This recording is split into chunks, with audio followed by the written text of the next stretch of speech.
Hello student, welcome to growth academy Guruji. आज हम लोग CSIR नेट दिसंबर 2025 के रिलेटेड हम लोग पार्ट बी का एक क्वेश्चन सॉल्व करेंगे। क्वेश्चन नंबर हमारे पास 28 है। क्वेश्चन का अगर हम लोग डिफिकल्ट की बात किया जाए, अगर आपके पास कॉन्सेप्ट अगर आपके पास क्लियर होगा तब इस क्वेश्चन को आप आसान से सॉल्व कर लेंगे, अदरवाइज ये आपको थोड़ा सा डिफिकल्ट पड़ेगा। ठीक है ना। क्या कह रहा है कि लेट डी डिनोट्स, आपके पास क्या है, डी आपके पास एक ओपन यूनिट डिस्क है। डी आपके पास क्या है, ओपन यूनिट डिस्क है। फिर कह रहा है कि आपके पास एक ऐसा एक्स का सेट बनाना है, वो सभी फंक्शंस आप लेने हैं जो कि क्या है, होलोमॉर्फिक फंक्शन है। ठीक है ना। होलोमॉर्फिक फंक्शन का आपको कलेक्शन लेना है जो कि ओपन यूनिट डिस्क से कहाँ पर जाएगा, आपके पास सी पे जाएगा, कॉम्प्लेक्स पर। ठीक है ना। अब यहाँ पर ये डिफाइन कैसे किया गया है, कह रहा है कि एफ ऑफ 2z जो है वो आपके पास इक्वल होगा एफ ऑफ z अपान में 1 माइनस एफ ऑफ z का स्क्वायर। ठीक है ना। जहाँ पे कह रहा है कि फॉर ऑल आपके पास जो मॉड ऑफ z है वो लेस देन 1/2।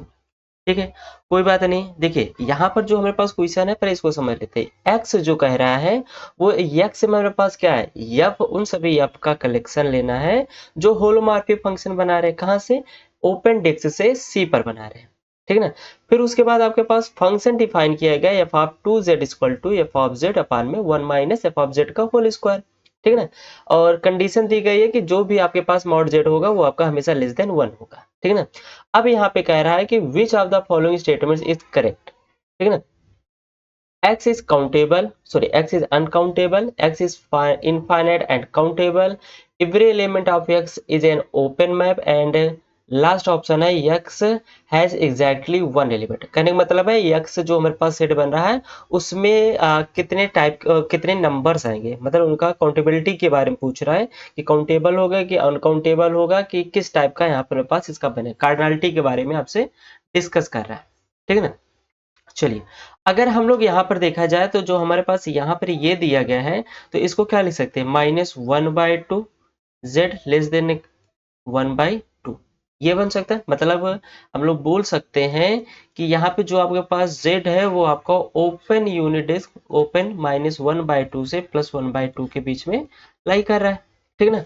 अब हम क्या करेंगे, एक ऐसा पॉइंट लेते हैं जो इस इंटरवल में -1/2 से +1/2 के बीच में जो इसके कुछ कंडीशन को सेटिस्फाई करे। कहने का मतलब है हमको यहाँ पे ढूंढना है क्या है, कि एक लिमिट पॉइंट ऐसा ढूंढना है जो कि z के लिए, जो कि इस वाले इंटरवल में क्या करे, लाई करे। ठीक है ना।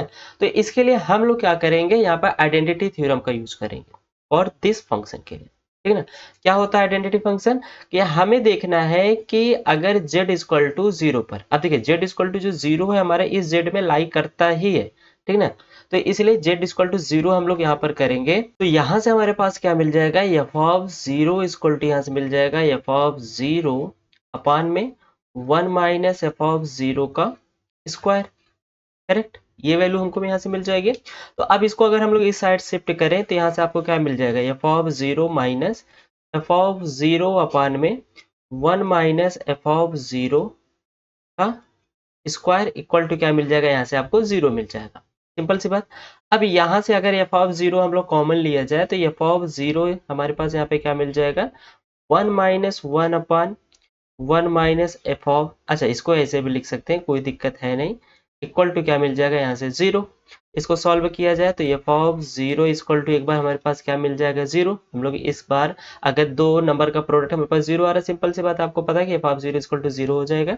इसको यहाँ पर हम लोग इसको होल्ड रखते हैं थोड़ी देर के लिए, कि एफ ऑफ 0 पे वैल्यू मेरे पास क्या मिल जाएगी, 0। मतलब ये आइडेंटिटी फंक्शन बनने को तैयार है। ठीक है ना।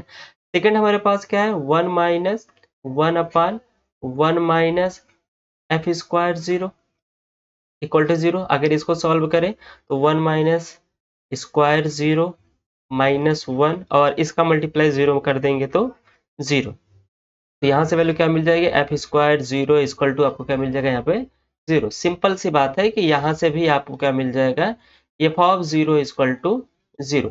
मतलब अगर आप z के स्थान पर 0 चूज कर रहे हैं, ठीक है ना, तो आपके पास जो वैल्यू मिल रही है इक्वल टू 0 मिल रहा है। मतलब जो कि 0 हमारे पास यहाँ क्या बना है, ये तैयार है किसके लिए, लिमिट पॉइंट बनाने के लिए, आप दिस फंक्शन के लिए, जो कि हमारा इस इंटरवल में बिलोंग भी करता है। ठीक है ना।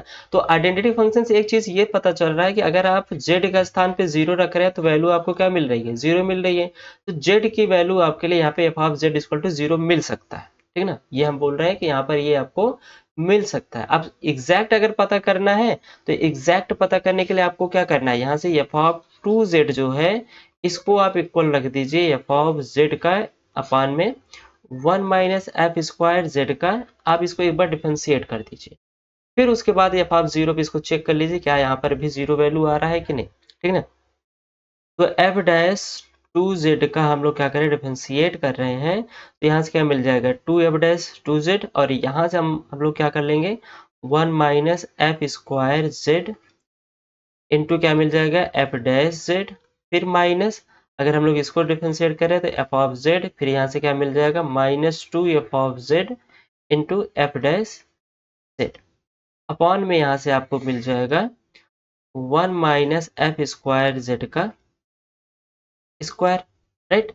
अब आपको z इक्वल टू 0 पे चेक करना है, तो आप क्या करेंगे यहाँ पर z इक्वल टू 0 रखेंगे, तो z इक्वल टू 0 यहाँ पे रखेंगे तो ये वैल्यू हमारे पास 0 हो जाएगी, तो यहाँ से क्या मिल जाएगा 2 एफ डैश 0 इक्वल टू, यहाँ से भी हमारे पास क्या वैल्यू मिल जाएगी 0 ही मिलेगा, यहाँ से मिल जाएगा आपको 1 माइनस एफ स्क्वायर 0 इंटू यहाँ से मिल जाएगा एफ डैश 0 एंड माइनस यहाँ से आपको क्या मिल जाएगा, अच्छा देखिए यहाँ का माइनस और ये माइनस हमारे पास क्या बना देगा, ये प्लस बना देगा 2 F square 0 and F dash 0। Same काम हम लोग नीचे भी कर देंगे, तो यहाँ से मिल जाएगा 1 माइनस एफ स्क्वायर 0 का होल स्क्वायर, इस पूरे का होल स्क्वायर। ये सिंपल सी बात है, आपको यहाँ पर ये इतना चीज देखने को मिल जाएगा, ठीक है ना। अब इसके आगे अगर हम लोग इसको सॉल्यूशन देखा जाए तो यहाँ से हमको क्या मिल जाएगा 2 एफ डैश 0, अगर इसका मल्टीप्लाई यहाँ पे करेंगे तो F dash 0 minus F dash 0 and F square 0 and यहाँ से मिल जाएगा 2 F square 0 and F dash 0, right. और अपान में यहाँ से आपको क्या मिल जाएगा 1 माइनस एफ स्क्वायर 0 का होल स्क्वायर। सिंपल सी बात, यहाँ से मिल जाएगा। अब यहाँ पर ये 2 टाइम्स है और यहाँ पर ये 1 टाइम्स है, तो 2 टाइम्स से 1 टाइम्स हम लोग यहाँ पे इसको सब्ट्रैक्ट कर सकते हैं, तो आपको मिलेगा 2 एफ डैश 0 इक्वल टू, यहाँ से क्या मिल जाएगा एफ डैश 0, यहाँ पे हम लोग लिखेंगे एफ डैश 0 एंड प्लस, क्योंकि 2 टाइम्स हमारे पास बड़ा पॉजिटिव है, तो यहाँ से मिल जाएगा F square 0 F dash 0 upon में 1 minus F dash, I think F dash नहीं है एफ स्क्वायर है, ठीक है ना। यहाँ से मिल जाएगा आपको एफ स्क्वायर 0 का होल स्क्वायर, ये वैल्यू यहाँ से आपके पास एग्जिस्ट कर जाएगी। अगर हम लोग यहाँ न्यूमरेटर में देखा जाए तो यहाँ से आपके पास एफ डैश 0 कॉमन है, तो यहाँ से आपको क्या ये क्या देगा, यहाँ से आपको ये मिल जाएगा 1 प्लस एफ स्क्वायर का 0 अपॉन में यहाँ पे क्या मिल जाएगा ये 1 माइनस एफ स्क्वायर का 0 का पावर 2। सिंपल सी बात है, ये वैल्यू आपके पास मिल गई। यहाँ पे 2 टाइम्स है, यहाँ पे 1 है, ये तो हम मान लेते हैं इसको कैंसिल करके, तो यहाँ से हम लोग इसको क्या कर सकते हैं, अच्छा या फिर ऐसा कर सकते हैं 2 F dash 0 minus F dash 0 1 plus F square 0, फिर यहाँ पे नीचे हमारे पास क्या आ जाएगा 1 माइनस एफ स्क्वायर 0 का स्क्वायर इक्वल टू 0। यहाँ से हम लोग क्या करेंगे एफ डैश 0 इक्वल टू, हम लोग एक बार कॉमन लेकर के इसको 0 लेके चलेंगे। अब एफ डैश 0 पर हमारे पास 0 है, तो इसका मतलब यहाँ से हमारे पास क्या मिल जाएगा एफ डैश 0 पर 0 है, मतलब अगर इसका हम लोग देखा जाए वैल्यू, जो एफ डैश 0 पर 0 आ रहा है, तो सिंपल सी बात है कि ये कोई कांस्टेंट टर्म ही होगा, ठीक है ना। तो यहाँ से हम लोग बोल सकते हैं कि एफ ऑफ 0 पे वैल्यू हमारे पास समथिंग कांस्टेंट ही होगा, ठीक है ना। अब हमको यहाँ देखना है कि एफ डैश एफ ऑफ 0 पे सी कांस्टेंट मिल रहा है, लेकिन यहाँ से क्या मिला है एफ ऑफ 0 पे हमारे पास क्या मिल रहा है 0, राइट। तो यहाँ से हम लोग बोल सकते हैं कि सी की वैल्यू आपके पास क्या मिल जाएगी 0 ही मिलेगी। तो इस केस में भी आपके पास एफ ऑफ 0 इक्वल टू क्या मिल जाएगा 0 ही, सिंपल सी बात है, मतलब F of Z equal to क्या मिल जाएगा 0, राइट। ये चीज मिल जाएगा। अब हमारे पास जो भी जेड की कंडीशन हम लोग देखा जाएगा, उन सब के जो वैल्यू मिलेगी वो आपके पास वैल्यू क्या मिलेगी 0 ही मिलेगी। इसका मतलब यक्स में ओनली कितने एलिमेंट्स आएंगे, सिर्फ और सिर्फ एक एलिमेंट आएंगे, मतलब यक्स हैज एग्जैक्टली 1 एलिमेंट। तो डी ऑप्शन आपके लिए यहाँ पे क्या हो जाएगा करेक्ट, बाकी सभी ऑप्शन आपके लिए डिस्कार्ड हो जाएंगे। ठीक है ना? तो आई होप आप लोग इस क्वेश्चन को समझ में आया है। अगर नहीं आया तो प्लीज़ कमेंट करके ज़रूर बताइएगा। सॉल्यूशंस हम लोग एक बार फिर से दूसरे ढंग से तरीके से इसको सॉल्व करने को कोशिश किया जाएगा। ठीक है ना? Okay, thank you so much.